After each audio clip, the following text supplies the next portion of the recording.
James had spent the last 15 minutes staring at the numbers on his MacBook screen, trying to find a rational explanation. $50,000. The figure was stark and unsettling, burning itself into his vision. An unknown wire transfer from their joint savings account to an entity called C. Constructions LLC was not just strange. It was alarming. He and Hannah did not have secrets. She had always teased him about how meticulous he was with their finances, calling it his nerdy but useful superpower. But what was this? A mistake? A plan he was not part of? Or something much, much worse? The jingle of keys in the front door lock snapped him out of his trance. James quickly shut the laptop, the metallic click echoing in the quiet of their suburban Virginia home. A moment later, Hannah walked in. She looked like she always did after her Pilates class, a little flushed, with a hydro flask in one hand and a gym bag slung over her shoulder. Her dark leggings and loose-fitting tee accentuated the easy grace of her stride. "You home already?" she asked, her eyebrows arching in surprise. "I thought you were at the pharmacy." James looked up. "Got out early." He was supposed to be at work. As the lead pharmacist at a major chain, Sunday was usually his day for inventory, specifically auditing the controlled substances. It was his domain, and he took it seriously. One slip-up in the count could trigger a DEA audit.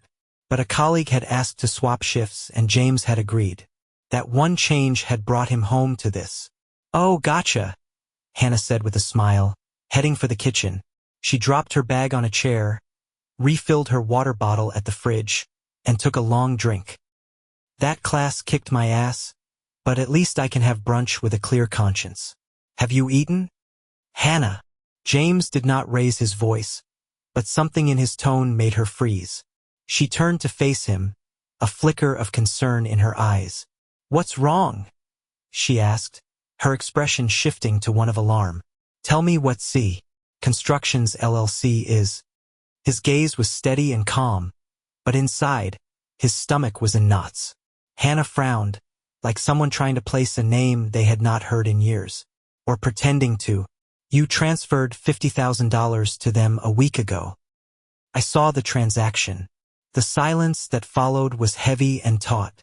Hannah set her bottle down on the granite countertop and let out a slow breath.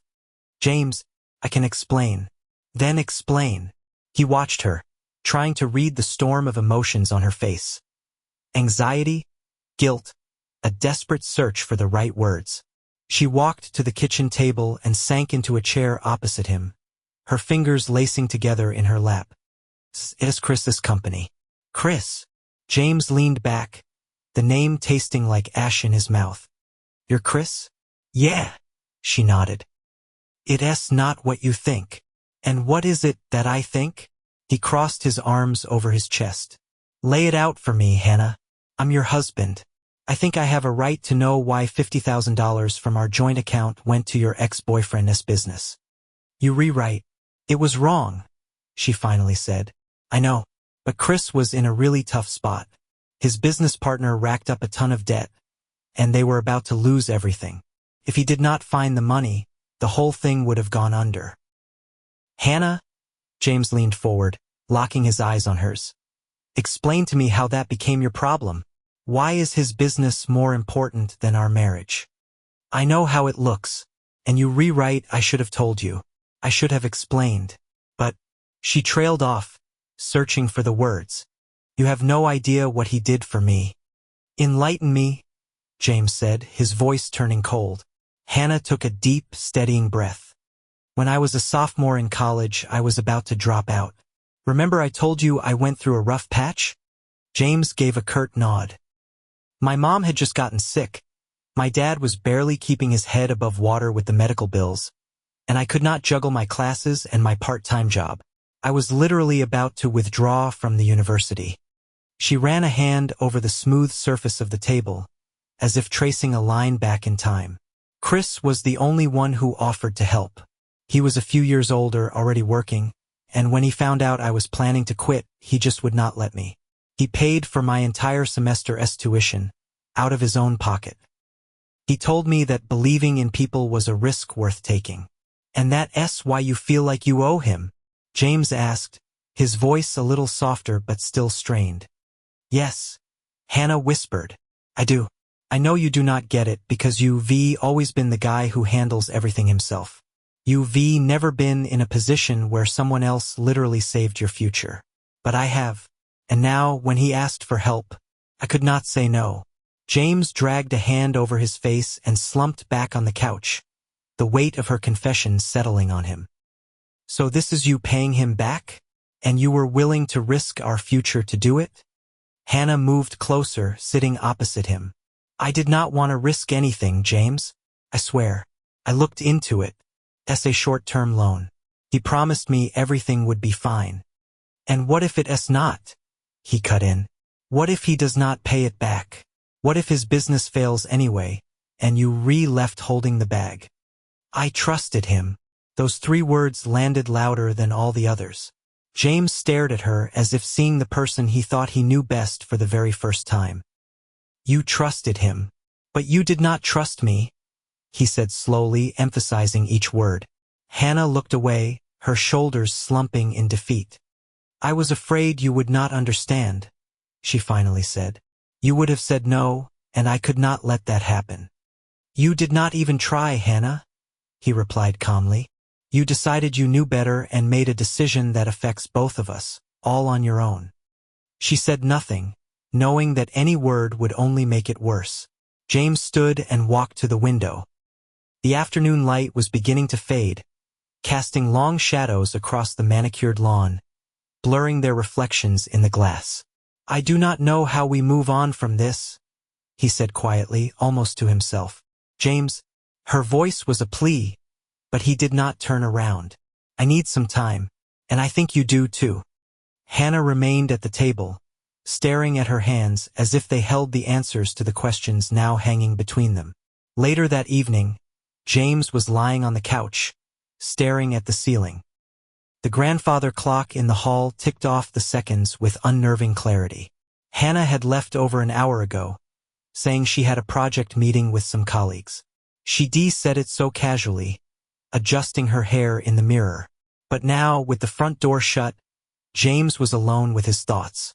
He did not want to be suspicious. He was not the kind of guy who snooped or kept tabs on his wife. And yet, that damned $50,000 would not leave him alone. And Chris's name, it was like an alarm bell he'd been trying to ignore. Until now. He opened his MacBook and found the company again. The website listed a contact address, an office in a small business park on the edge of town, the kind you see off any major highway in Northern Virginia. A grim feeling, a mixture of dread and determination, settled in his gut. Enough of this, he muttered, pushing himself off the couch. He threw on a jacket and grabbed his car keys. He was not an impulsive man, but something inside him had snapped. Maybe he needed to see it with his own eyes, or maybe he was just tired of the not knowing. The office park was unremarkable. A gray, low-rise building with large windows and struggling shrubs lining the walkway. The parking lot was half empty. James found a spot with a clear view of the entrance and slumped down in the driver's seat of his Honda, feeling ridiculous, like a character in a cheap spy novel. But it was too late to turn back. 10 minutes later, Hannah appeared in the building's lobby. He recognized her confident walk and light-colored jacket instantly. She was on her phone, her purse slung over her shoulder. A second later, a man approached her. Tall, broad-shouldered, with dark hair, dressed in jeans and a leather jacket. It was Chris. James froze. His knuckles turned white as he gripped the steering wheel. Hannah put her phone away and smiled. She said something to Chris and he laughed. Not a polite, forced laugh, but a genuine one, the kind people share when they completely at ease with each other. She adjusted the strap of her purse, and Chris gestured toward the exit. They started walking toward her car, deep in conversation. James could not hear their words, but he did not need to. He was already seeing more than he ever wanted to. A project meeting, huh? He breathed out, the words laced with disbelief. He sat there for another few minutes, watching them talk, watching Hannah nod and smile that smile he knew so well. Then she popped the trunk of her SUV, and Chris placed a manila envelope inside. What was that? documents, money. When Hannah's car finally pulled away, James waited another 5 minutes before starting his own engine and heading home. His head was throbbing. Every gesture, every smile from Hannah, the very cadence of her voice over the past few months. It all replayed in his mind now as a series of tricks, hints of a truth he had chosen to ignore. When she got home, he was waiting for her in the kitchen. He sat at the table, an empty coffee mug in front of him. James looked up as she walked in. "How did the project meeting go?" "It was fine. We brainstormed a few ideas," she said breezily, but her smile faltered when she saw his expression. "Is something wrong?" she asked, a note of caution in her voice. "You tell me," he said, his voice low but tight with tension. "How long have your project meetings included Chris?" Hannah froze. For a split second, pure shock flashed in her eyes before she composed herself. "I do not know what you talking about." "You do not." James let out a humorless laugh and stood up. "I saw you, Hannah. I saw you talking with him. I saw him put something in the trunk of your car." The color drained from her face. "You followed me?" "I had to." He shot back, his voice hard. "You did not leave me much of a choice. First the $50,000, now secret meetings behind my back. How long has this been going on?" "It's not what you think," she said sharply, her hands clenching into fists. "Then tell me what it is." She let out a heavy sigh and leaned against the counter. "I've met with him a couple of times. We were just talking about his business, about the loan. Chris, he did not ask for the money outright. He wanted to figure things out. I was helping him with advice." "Advice?" James could not stop the bitter smile from spreading across his face. "And you had to meet in secret for that? I was afraid you would not get it. And you were right, Hannah. I do not get it. I do not get how you could get so tangled up in the life of someone who was supposed to be in your past. I do not get how you could lie to your husband." "I did not lie." Her voice cracked. "I just left things out." A thick silence fell over the room. And into that silence, Hannah dropped the words that would shatter everything. "Do not I have a right to, sometimes," she paused, gathering herself, "to sometimes see him? To sometimes be with him? It does not change anything, James. I'm still your wife." James spun around to face her, his expression one of utter disbelief. "What did you just say?" he asked, his voice dangerously quiet. "I said it does not change anything," she repeated, meeting his gaze with a strange mix of defiance and desperation. Chris was an important part of my life. You never understood that. Just because sometimes I let myself go back to that, it does not mean I love you any less." James stepped toward her, his face hardening, his features sharpening with rage. "Let yourself go back?" He practically hissed the words. "Are you telling me you sleeping with him? With the man you call your past? And you think that does not change anything?" Hannah lifted her chin, but a shadow of doubt flickered in her eyes. "I'm not saying it's right, but I do not see it as the tragedy you do. It's just a moment of weakness. Sometimes a person needs to go back to a place where they were different, where they felt something real." "Something real," James repeated, a bitter laugh escaping his lips that sounded more like a snarl. "And what about us, Hannah? What we built together? Was that not real?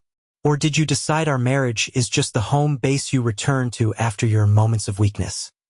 She tried to step toward him, to touch his arm, but he flinched back, holding up his hands as if to ward her off. "James, you do not understand." "Oh, I understand." He cut her off, his voice turning ice cold. "I understand that the woman I trusted, the woman I built my life around, goes to her ex-boyfriend. Sometimes. And thinks it does not matter." Hannah bit her lip. "I did not want to hurt you, but you've always been so structured, so planned, and sometimes it's suffocating. I do not know why I do it, James, but it does not have anything to do with you." "Does not have anything to do with me?" He shook his head, his eyes flashing with fury. Are you seriously telling me you can give yourself to another man and then just come home like nothing happened? Do you even hear yourself? I'm your husband, he yelled. She looked away, her confidence finally cracking.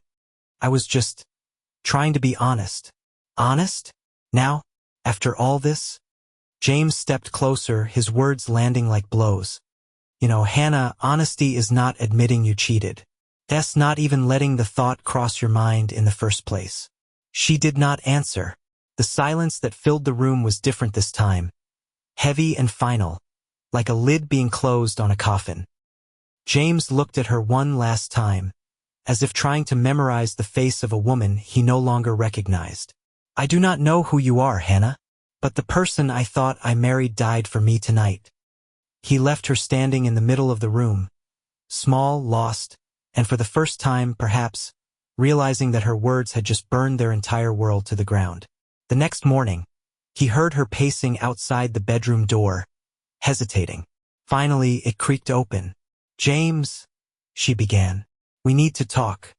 We talked yesterday, he said, his voice flat. And every explanation you give just makes it worse.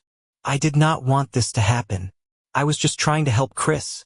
She pressed on, taking a step into the room. That's all it was. It was an act of charity. James turned on her. His eyes were dark, filled with so much pain and disappointment that she instinctively took a step back. Do you really think helping is an excuse? That an old friend gets to be a higher priority than your husband? It's not like that. Hannah's voice trembled. You retwisting everything, James. There's nothing going on between me and Chris. I told you the truth. Nothing going on? He whispered, the words dripping with venom. So the loan you hid from me? The secret meetings I found out about by accident? The words you said last night? Do those mean nothing, too? Hannah went pale. She knew where he was going. I said that in the heat of the moment. You were pressuring me. I do not know why it came out. But you said it. He began pacing the room like a caged animal. Do not I have the right to sometimes be with him? Do you think I can ever forget that? That those words will just disappear? I did not mean it like that, she cried, moving toward him. I was confused, James. I was trying to explain that it does not mean anything. It's a weakness, not a choice. James stopped and stared at her. A weakness? He laughed. A hollow, mirthless sound. Weakness is when you lie to yourself, Hannah. A choice is when you lie to your husband. She drew her head up, her eyes flashing with hurt and anger. Perfect, James, she said bitterly. With your schedules and your lists and your 5-year plans. It's easy for you to judge me, because you never make mistakes. Do you? You never have a weak moment, never slip up. You always in control of everything and everyone. James froze. Do not turn this around on me, Hannah. This is not about me. It's about us. Or what's left of us. She took another step toward him, reaching out, but he pulled away as if her touch would burn him. James, her voice trembled. I know I screwed up. I know I broke your trust, but I do not want to lose us. Chris, he is just a part of my past that came back by accident. I do not love him. I love you. Love. He said the word slowly, as if tasting it for the first time. You call this love? Hannah opened her mouth to reply, but he did not give her the chance. Love is trust, Hannah. That's respect. It is seeing your partner as a partner, not an obstacle to your weaknesses. And you just bulldozed through all of it. He walked over to the kitchen island and picked up a thick folder of documents. Their future. The purchase agreement for the house in Ashburn she had fallen in love with, the mortgage calculations they had spent evenings poring over together. He held the papers in front of him, a symbol of something already lost. I'm calling the realtor in the morning, he said, his voice quiet but carrying the weight of a verdict. We re-pulling the offer. Hannah gasped. James, no. Do not do that. Please. We can fix this. No, Hannah. You do not get it. He clenched the papers in his fist and threw them back on the counter. That house was a symbol of our future.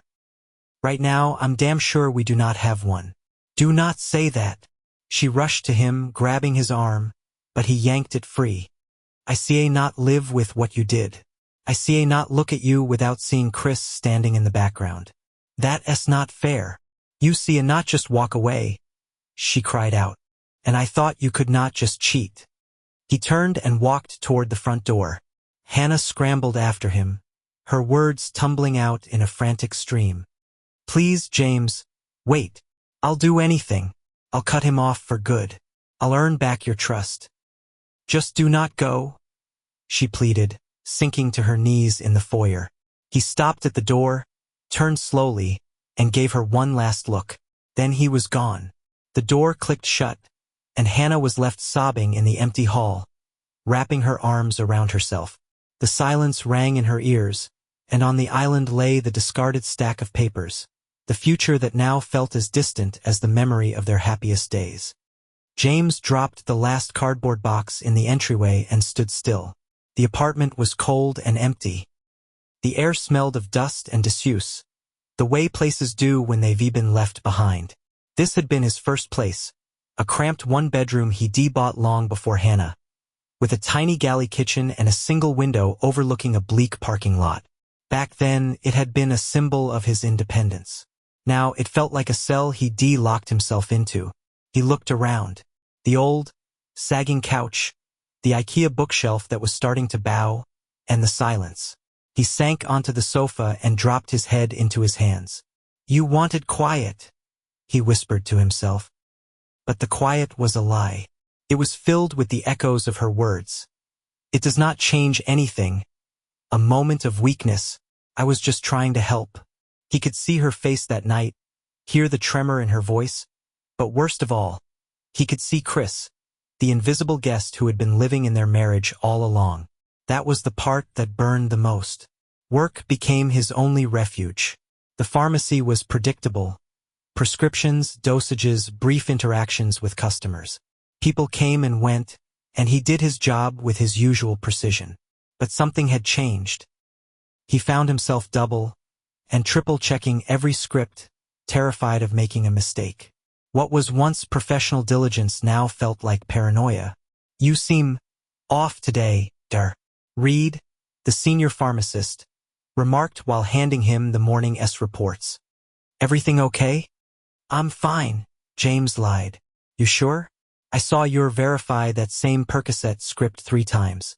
You have not done that since you were an intern." "Just tired, Dr." Reed nodded, but his look was skeptical. "You know, James, it's okay to take a day off. The pharmacy would not fall apart without you." "It's easier to be here," he answered quietly. Work was both his salvation and his curse.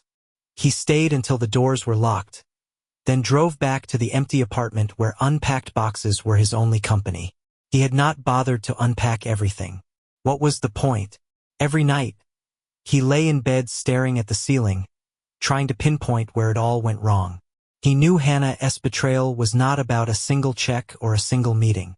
It was a series of choices, each one chipping away at the foundation of their marriage. But instead of answers, all he heard was her voice in his head, on a loop. "It does not change anything. A moment of weakness. I was just trying to help." He tried to drown the words with work, with exhaustion, with the silence of his old apartment. But with each passing day, the emptiness grew, the void left by Hannah, by the life they had built, and by the dream that was now permanently out of reach. James did not know what came next, but he knew one thing for certain. There was no going back. Hannah stood across the street from the CVS, hugging her coat around herself, though the late autumn day was unseasonably warm. She watched the automatic doors slide open and shut as customers came and went. From inside, she could hear the faint chime of the entryway bell, the murmur of voices, the beep of the register. He was in there. She knew it. Her heart hammered against her ribs. She told herself she would not cry, would not beg. She just needed to talk, to explain, to find one last thread to hold onto before their marriage unraveled completely. She walked inside. The sterile, climate-controlled air smelled of antiseptic and artificial cinnamon from a holiday display. An elderly woman was at the counter, and James was further back, focused on paperwork. He looked the same as always, composed, professional, as if his life was perfectly in order. Hannah took a step forward. "James," she said, her voice barely a whisper. He looked up. For a fleeting second, she saw something in his eyes, pain, maybe disappointment, before it was replaced by a cold, blank wall. "What are you doing here?" he asked flatly, not looking up from his work. "We need to talk." She moved closer to the pharmacy counter. "This is not the place." "Then where?" She stared at him, trying to force him to meet her eyes. "You do not answer my texts. You do not pick up my calls. You moved out and just vanished as if we never happened." "Because we did not, Hannah. Not the way I thought," he replied, his voice even but laced with a deep weariness. "I do not want to have this conversation. Please, just listen to me." She reached a hand out as if she could bridge the distance between them, but he took a step back. "Hannah, leave." "No." Tears pricked her eyes, and she forced them back. A few people in the aisle turned to look. The elderly woman at the counter shot her a curious glance, and the young farm tech quickly disappeared into the back, leaving them alone. "You see, and not just throw this all away, James," Hannah continued, her hands clenched. "I made a mistake. A huge one. I lost my head when Chris came back into my life. I thought I owed him, that I could fix something from the past. But none of that matters. I love you, not him. I have always loved you." James let out a short, bitter laugh. "You loved me? Is that why you slept with him? Why you lied to my face, over and over?" He spoke quietly, but each word was a slap. "Hannah, your love is worthless. You destroyed everything we had." "That's not true," she whispered. "I was trying to save us." "Save us?" He looked at her as if she were a stranger. "No, Hannah. You were trying to save yourself. And Chris. And whatever feelings you still had for him that you never let go of. I was just the guy you were building a new life with while you kept the back door open to the old one." Hannah did not know what to say. She looked at him and understood for the first time that he was not just angry. He was empty. "I do not want to see you again," James said, gathering his papers from the counter. "If you have any respect left for me, or for what we had, just go." "James," her voice broke, but he had already turned and walked into the back room, leaving her alone at the counter. Hannah stood frozen in the middle of the aisle, feeling the stares of the other customers. A lump formed in her throat, but she forced herself to turn and walk out the door. Outside, she hurried to her car as if running from her own shadow. She got in, shut the door, and rested her forehead against the steering wheel. Her phone buzzed on the passenger seat. She glanced at the screen. Chris. For a second, a hot flash of anger surged through her, and she almost declined the call. Instead, she answered. "Hello, Hannah, it worked." Chris's voice was bright and relaxed. "The contract is signed. The company is back on its feet. I'll have the money back to you by next week, just like we planned." "Good," she said, her voice hollow. "Hey, are you okay?" he asked after a brief pause. She wanted to say something sharp, something that would sever the connection for good. But instead, the quiet truth came out. "I lost him, Chris. I lost James." There was silence on the other end of the line. "Hannah, do not." She cut him off. "Just pay back the money." She ended the call and leaned back against the headrest. Her eyes burned, but she refused to let the tears fall. Her act of loyalty had saved the business of the man from her past, but it had annihilated her present. Now she had no James, no marriage, and no future they had planned together. She picked up her phone, opened a new text to James, and typed one last message. "I'm sorry, but she never sent it." And that's where today's story ends. Thank you for watching to the end. If you enjoyed it, do not forget to like and comment. We'd love to discuss this story with you. See you in the next video.